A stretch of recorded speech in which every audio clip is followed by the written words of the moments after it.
Forts and castles. The monuments of trade activities scattered along the coastal areas and beaches in Ghana help us recount the stories of colonialism which shed light on slavery in Africa and around the world. Over the years, generations have found their roots and connected with their ancestors by visiting these forts and castles. Undoubtedly, the stories of slavery cannot be told without reference to these vestiges of colonialism.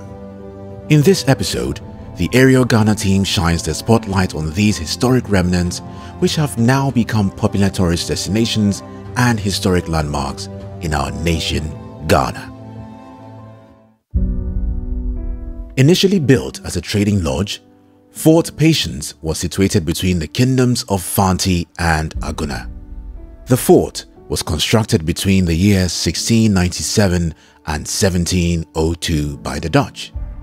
It was used to secure Dutch trade lines and to guard its protectorate from its powerful British-controlled neighbors, that is the Aguna and the Fanti ethnic groups. By the year 1721, the lodge had been converted into a defensive fortification with a commanding view of Apam's harbour to the north. Today, the fort, which is open to tourists, has a stunning view of the coastline of the Gulf of Guinea.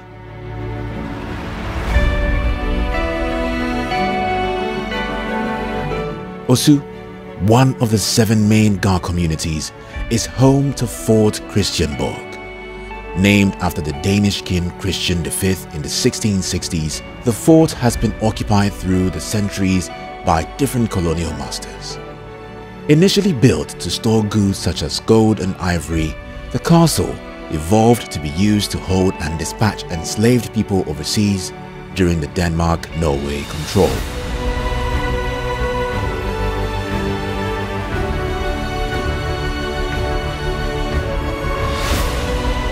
After an earthquake in 1862, which destroyed most of the upper floors, the castle was abandoned by the British colonial rulers in 1890, until it later became the seat of the British government in the then Gold Coast in 1902.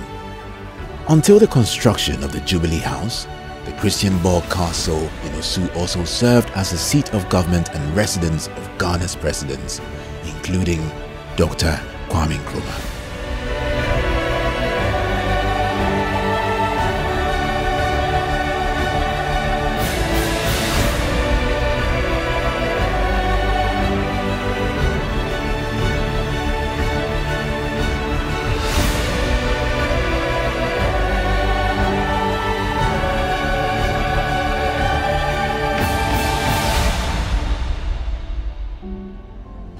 Cape Coast Castle.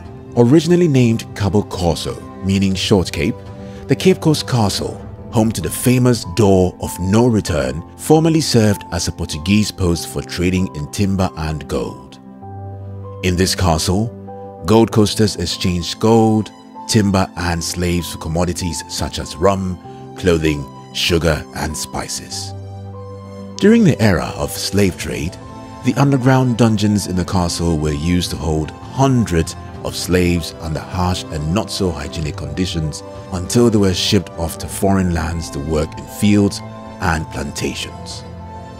Although built in 1555 by Hendrik Karloff, a former employee of the Dutch West India Company, the castle has undergone a few restoration projects over the years, with the most recent undertaken in the early 1990s.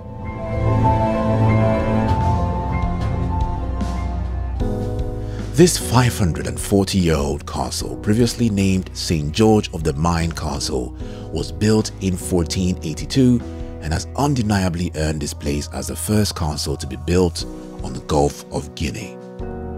The Elmina Castle, besides serving as a trade outlet, became one of the famous castles for business of enslaving and exporting natives during the transatlantic slave trade.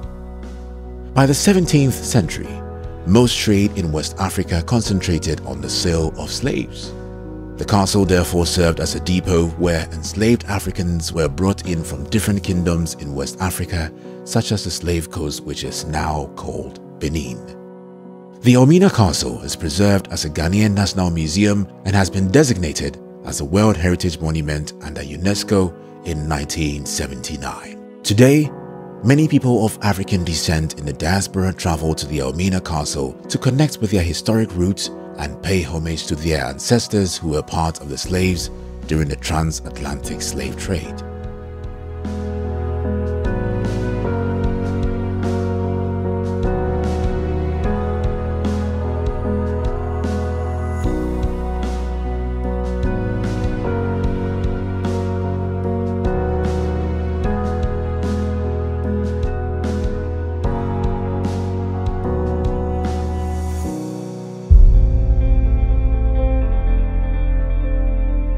Erected in 1753 close to a sandy beach indentation with sheltered anchorages, Fort William was voted by the British as the new trading port in the Anamabo Township located in the central region of Ghana. Fort William, which was mostly constructed with local materials, is considered one of the nicest in the coast.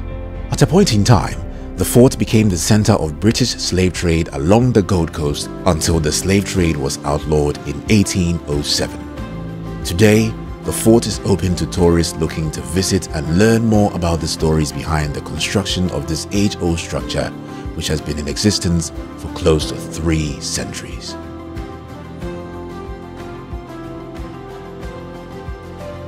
This was the last fort built in the Gold Coast which was tagged as having the potential to bring in grand proceeds from gold trade. This fort was christened the Good Hope, meaning Good Hope. Fort Good Hope was occupied by the British between 1782 and 1785 and the local Akim population between 1811 and 1816. In the late 1860s, the fort was ceded to the United Kingdom in the large trade of forts between the Netherlands and Britain. The fort presently serves as a rest house and tourist attraction site as well.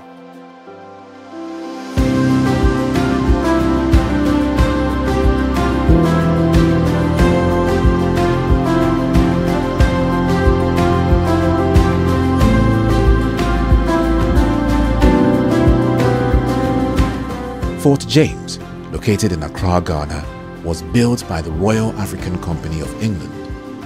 It was used as a trading post for both gold and slaves in 1673, where it joined the Usher Fort 1649 and the Osu Castle 1652 along the coast of the then Gold Coast.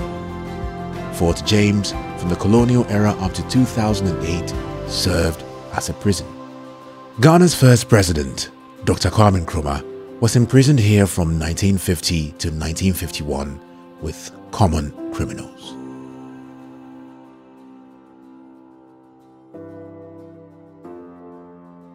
In our next episode, the Aerial Ghana team will explore transportation on water in our country, Ghana.